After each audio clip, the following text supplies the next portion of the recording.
নমস্কার সবাইকে। আজকে আমি যে বিষয়টা নিয়ে কথা বলবো সেটা ভীষণ গুরুত্বপূর্ণ বিষয়। অ্যাকচুয়ালি আমি নিজেও বুঝতে পারিনি এটা এতটা গুরুত্বপূর্ণ বিষয় হবে, কিন্তু আমার ফার্স্ট ওয়েবিনিয়ারটা হওয়ার পর আমি যখন কিছু কম বয়সী এবং এক্সট্রাঅর্ডিনারি পড়াশোনাতে, যেমন 20 থেকে 30 বছর বয়সের মধ্যে যারা রয়েছে, সেরকম কিছু ছেলের সাথে যখন কন্ট্যাক্টে এলাম, তখন আমি দেখলাম যে এই বিষয়টা সত্যিই খুব গুরুত্বপূর্ণ এবং আমাকে এটা একবার ডিসকাস করতেই হবে। তো আমি আর এই ভিডিওটা তাদের জন্য যারা এরকমই ভীষণ এক্সট্রাঅর্ডিনারি পড়াশোনাতে এবং তাদের সামাজিক নিয়মের বেড়াজালে না থেকে কিছু একটা অন্যরকম করার চেষ্টা করছে, তাদের জন্য আমি এই ভিডিওটা বানাচ্ছি। যদি আমার সাথে তোমরা সহমত হও, তাহলে আমার ভিডিওটা তুমি তোমার পরিবার পরিজন, আত্মীয় স্বজন, প্রতিবেশীদেরকে পাঠাতে পারো, বন্ধু বান্ধবদের পাঠাতে পারো। এবারে আমার কোশ্চেন হচ্ছে চাকরিজীবীদের জন্য। আমরা পশ্চিমবঙ্গবাসী যারা রয়েছি তারা শিক্ষিত, প্রতিভাবান, পরিশ্রমীও, কিন্তু আমরা পরিশ্রম বা শিক্ষা বা প্রতিভা সবটাই যেন ভাবি যে আমাদের চাকরিতে গিয়ে লাগবে। চাকরি জীবনটাতে গিয়ে আমি সেই সমস্ত কোয়ালিটি, যা কিছু আমি অর্জন করেছি সেই ছোটবেলা থেকে পরিশ্রম করে এসে, ওই সমস্ত কিছু আমাদের চাকরি জীবনে গিয়ে লাগবে। একটা চাকরি পেলেই আমি নিশ্চিন্ত হয়ে যাব। আমার আমার আজকে 17 বছর মতো চাকরি করা হয়ে গেল। আমার কিছু কোশ্চেন যারা চাকরিকে সাপোর্ট করে তাদের জন্য। আমি 1980 সালে যারা চাকরি করছে তারা হয়তো আমার সাথে রিলেট করতে পারবে না, কিন্তু আমার সাথে তারা রিলেট করতে পারবে যারা হয়তো 2005, 6, 7, 8 এইগুলোতে চাকরি পেয়েছে। চাকরিতে আমরা, যখন আমরাও ইভেন চাকরি পেয়েছি 2008-এ, তখনও একটা আহ, চাকরির ব্যাপারে বলা হতো যে চাকরি মানে হচ্ছে একটা টেনশন ফ্রি লাইফ। মানে একবার তুমি চাকরি পেয়ে গেলে মানে মা বাবা টেনশন ফ্রি, আর কোনো চিন্তা নেই, ছেলে বড় হয়ে গেছে, মেয়ে বড় হয়ে গেছে, তারা স্বাধীন হয়ে গেছে, ইন্ডিপেন্ডেন্ট হয়ে গেছে, লাইক দ্যাট। কিন্তু আজকে 2025-এ বসে একবার ভেবে দেখুন তো, এটা কি ঠিক? আমরা যেটা ভাবতাম সেটা কি ঠিক 2025-এ বসে? সত্যিই কি এটা এরকম একটা টেনশন ফ্রি লাইফ লিড করতে দেয় চাকরি? যদি এমন চাকরি পেলো যেখান থেকে চাকরি থেকে বের করেই না, মানে ফায়ার করেই না, সেখান থেকে কোনো এলিমিনেশন নেই, কিচ্ছু নেই, সেই চাকরিতে গিয়েও আজকালকার টাইমে এমপ্লয়ি মানে মাসে কতবার চিন্তা করে যে আমি ছেড়ে দিয়ে চলে যাব। একবার দেখুন তো সুইসাইডের রেটটা কোথায় গিয়ে পৌঁছেছে, কেন?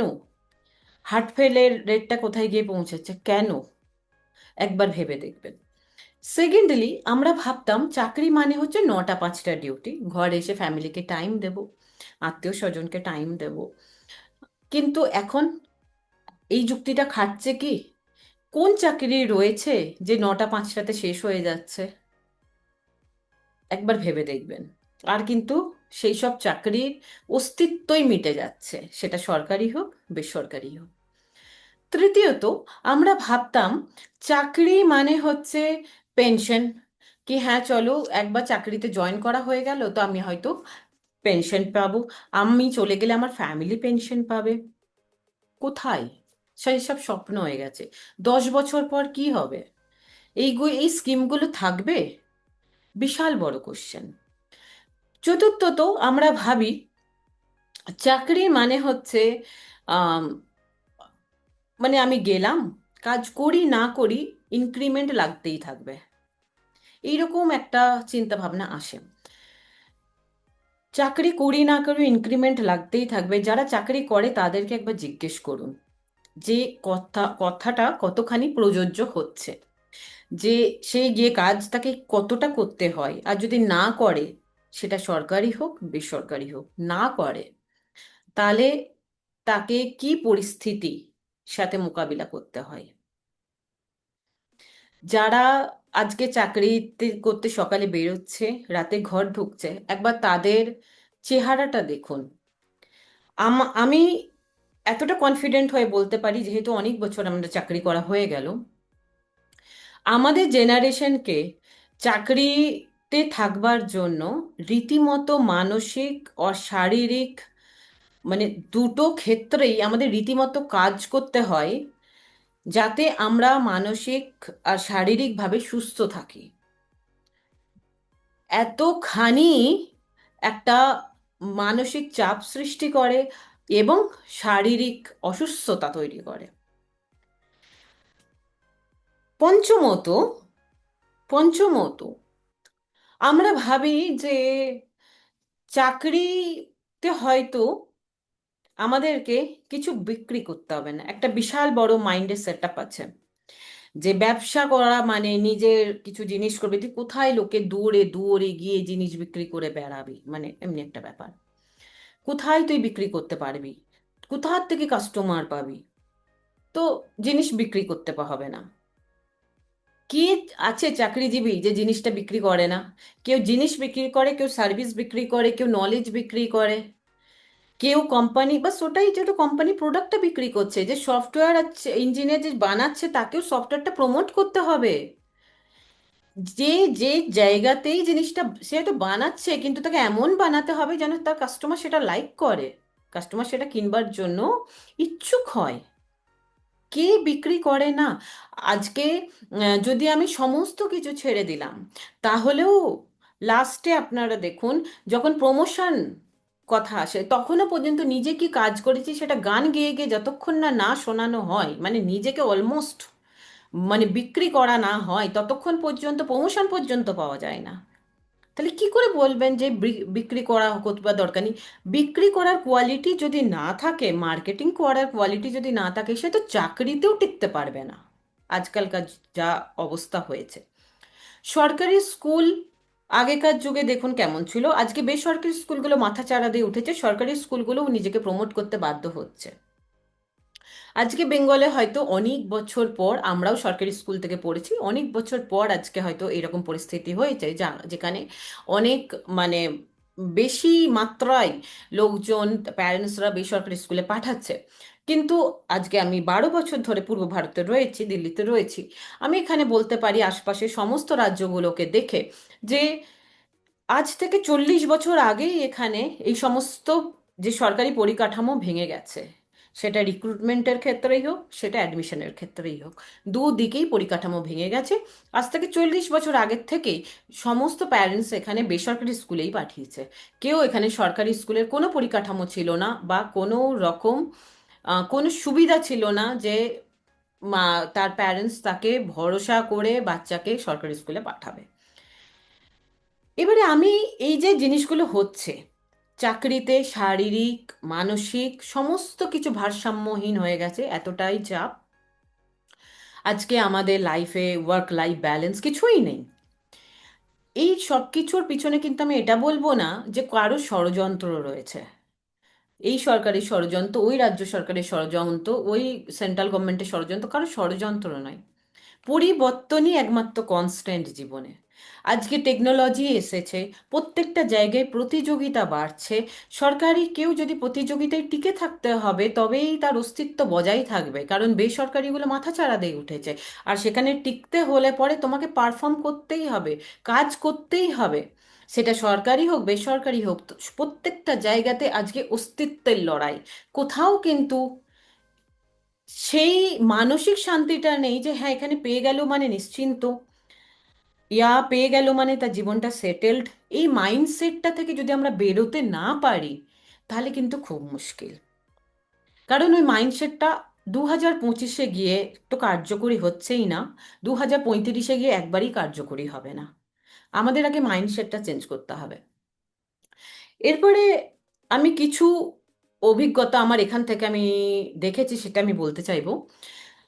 এখানে যেমন পূর্ব ভারতের দিকে কিছু রাজ্য রয়েছে যেখানে হয়তো সেরকম চাষবাস হয় না, সেখানে সেরকম ভাবে ফসল উৎপাদন হয় না। আপনারাও জানেন সেই কোন কোন রাজ্যের কথা আমি বলছি। কিন্তু সেই সব রাজ্যগুলোতে খাবার জন্য পেটের অভাবে মানুষজন সেই পুরনো যুগ থেকে ট্রেডিং করে আসছে। ট্রেডিং মানে ওখান থেকে জিনিস নিয়ে নিল, ওখানে বিক্রি করলো, মাঝখানে প্রফিটটা কামালো, এইভাবেই জীবনযাপন করেছে। তারা সারা জীবনে অনেক উত্থান দেখেছে, অনেক পতন দেখেছে, অনেক বিপদের সাথে মোকাবিলা করেছে, অনেক লড়াই করেছে। আজকে তাদের ছেলেমেয়েরা যখন ইন্টারনেট এলো, যখন পুরো দুনিয়া ব্যাপারে আমাদের কাছে সবকিছু তথ্য আর কি অ্যাভেলেবেল হলো, তখন তারা বুঝতে পেরেছে যে হ্যাঁ, পড়াশোনা করলে আমরা অনেকটা এগিয়ে যেতে পারি। তাদের ছেলেরা আজকে যখন পড়াশোনা করছে, তারা হয়তো কেউ আইআইটি থেকে পাস করছে, কেউ বড় বড় কলেজ থেকে পাস করছে। তাহলে সেই সমস্ত ছেলেদেরকে আপনারা ভাবুন একবার, তারা কষ্ট সহ্য করতে রেডি, তারা উত্থান পতন জীবনে দেখতে রেডি, তারা জানে কষ্টের সময় কিভাবে ঠোঁটে ঠোঁট চিপে দাঁতে দাঁত চিপে শান্ত মাথাতে সেই কষ্টের রাস্তাটাকে অতিক্রম করা যায়। তার সাথে তার রয়েছে ফর্মাল এডুকেশন, এবং হুম, তার সাথে তারা বিক্রিও করতে জানে। আজ তারাই কিন্তু এন্টারপ্রেনিউর হচ্ছে, তারাই বিজনেস বানাচ্ছে, তারাই কিন্তু আজকে আরো 500টা 1000টা এমপ্লয়ি, মানে এমপ্লয়মেন্ট জেনারেট করছে, এমপ্লয়ি রাখছে তো এমপ্লয়মেন্টও জেনারেট হচ্ছে, ওভারঅল ওই রাজ্যটার ইকোনমিক গ্রোথ হচ্ছে। কিন্তু আমরা আজকে যারা এত ভালো ভালো ইন্টেলিজেন্ট ছেলে, যারা নিজেদের নিয়মের বেড়াজাল ভেঙে একটা কিছু করার চেষ্টা করছে, আমরা বলছি না তুই চাকরি কর। ভাবুন তো, 10 বছর পর, 15 বছর পর এই ছেলেগুলো আজকে চাকরিতে জয়েন করে নিলে পরে, ওরা যে আইডিয়াটা ওদের আসছে, ওদের যদি আমরা উৎসাহই না দিই, আমরা যদি চেষ্টাই না করি, ক্রিটিসাইজ করি কন্টিনিউয়াসলি, তাহলে পরে 10-15 বছর পর ওরাও এরকম আমাদের মতনই একটা ঋণের বোঝার মধ্যে চলে যাবে, অনেক দায়িত্বের মধ্যে চলে যাবে, ছেলে মেয়ে বিয়ে সবার মধ্যে চলে যাবে, তখন কিন্তু আর নতুন করে কিছু শুরু করতে ভয় পাবে। আর আমাদের রাজ্যে কিন্তু হয়তো একটা সম্ভাবনা ছিল যে 500টা 1000টা এমপ্লয়ি চাকরি পেত 10-15 বছর পর, সেই সম্ভাবনাটা আমরা নিজের হাতে মানে ওটাকে উপড়ে ফেলে দিলাম। মানে আমরা এখন যারা কলেজ থেকে বের হচ্ছে, আমরা তাদের কাউকে উৎসাহ যদি না দিই যে তোমরা অ্যাটলিস্ট 3-4 বছর চেষ্টা করো, যখন কলেজে পড়ছো তখনই পড়তে পড়তে চেষ্টা করো। আমি এটা বলছি না যে চপ বিক্রি করো, এটা বলছি না ফুচকা বিক্রি করো, এই সমস্ত কথা আমি বলছি না। যদি তুমি BA pass, MA pass, MCom, BCom, BTech, MBA, BBA যাই বা করেছো, যদি তুমি ইংলিশ পড়তে পারো, ইংলিশ বলতে পারো, হ্যাঁ, তুমি লোকের সাথে কথা বলতে জানো, ক্রিটিক্যাল থিঙ্কিং করার ক্ষমতা আছে, ডিসিশন মেকিং পাওয়ার আছে, তো একবার পড়াশোনা করতে করতেও একবার ইন্টারনেটের দুনিয়াটাতে একবার ঘুরে দেখা উচিত। যে আমি সাথে সাথে যদি কোনো উদ্যোগ করতে পারি, কোনো বিজনেস সাইট থেকে চেষ্টা করি, ফেল হলে ফেল হবে, বেশি ইনভেস্ট করবো না, ছোট ছোট ইনভেস্টমেন্ট, কোনো স্কিল শিখি, সেই স্কিলটাকে বিক্রি করব। পড়াশোনা করা মানে এমন না সেটাতে চাকরিই পেতে হবে।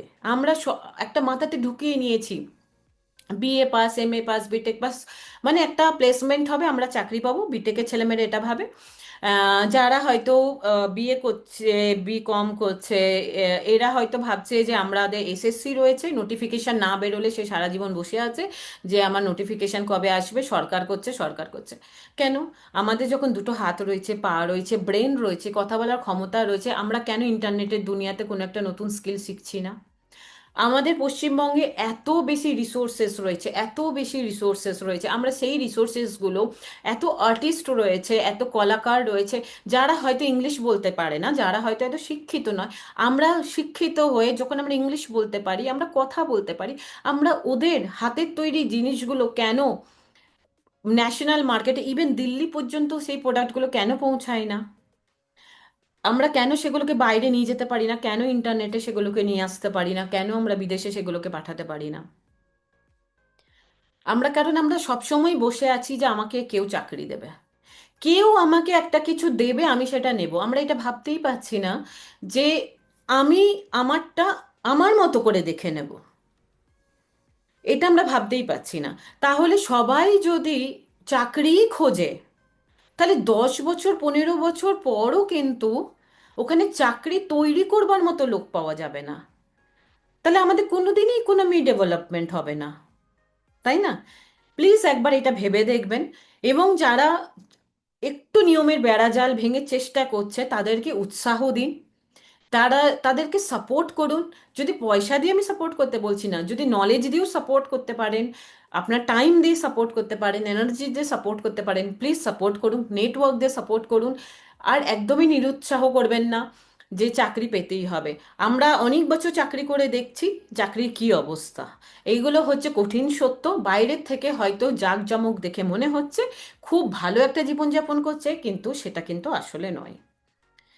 তো যেটাই চাকরি করুক, ব্যবসা করুক, যেটাতেই করুক, মানসিক চাপ নিতেই হবে, এটাই হচ্ছে নিয়ম। কিন্তু হ্যাঁ, যে ব্যবসা করবে সে হয়তো নিজের খুশিতে নেবে, যে চাকরি করবে সে কিন্তু নিজের খুশিতে নেবে না, সে কিন্তু বাধ্য হয়ে নিচ্ছে। তো একবার প্লিজ এটা ভেবে দেখবেন, এবং যদি আমার সাথে আপনারা সহমত হন, প্লিজ শেয়ার করুন, যাতে সবাই একবার ভেবে দেখে যে আমরা আমাদের বাচ্চাদেরকে ঠিক রাস্তাটা দেখাচ্ছি কিনা, ঠিকভাবে উৎসাহ দিচ্ছি কিনা, আর আমরা আমাদের রাজ্যটাকেও ঠিক জায়গায় নিয়ে যেতে পারছি কিনা। নমস্কার।